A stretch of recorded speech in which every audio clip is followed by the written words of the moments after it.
The problem we chose to address for our project was the amount of forklift accidents caused by lack of forward visibility when carrying a large load.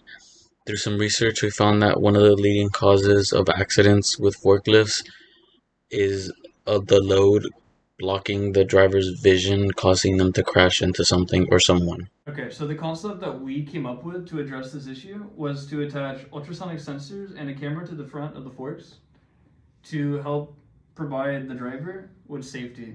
The ultrasonic sensors would allow the driver to detect the surroundings around the forklift to make them be able to pick up the load safely, as well as having a camera to show where the forks are headed, where the load's at.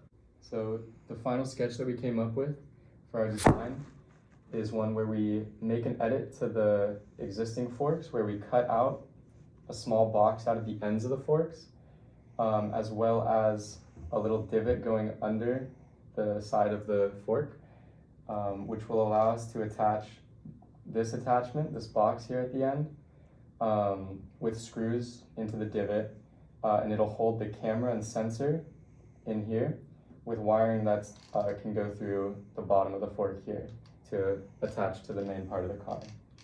And this is what it looks like with both of them attached. Basically, for all the CAD work that we have done, we have both parts created. This is the first one, which is the actual fork that will be attached to the grid on top of the forklift. And as you can see, there is a hollow box cut out in the middle with 3 holes on the left, right, and the top. And those will be for the screws to add the attachment. And then there's a huge divot where the wiring will go through, and you could run it all along throughout the part. And then it'll eventually go and attach to a monitor where you can see where the camera is pointing. This is the second part. This is the actual unit that will house the camera and the ultrasonic sensor. Inside, this box is also hollow, and then there are some wires that will be coming out from the bottom, and these wires will go along into the fork part and will go to the monitor.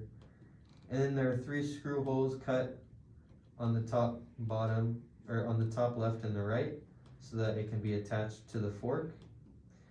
And then when you put them both, and then we'll have the screws right here so that we can secure them together. And in the entire forklift model, it'll look like this, where we have both of them attached using the screws, and on the bottom you can see the wire will be running through here.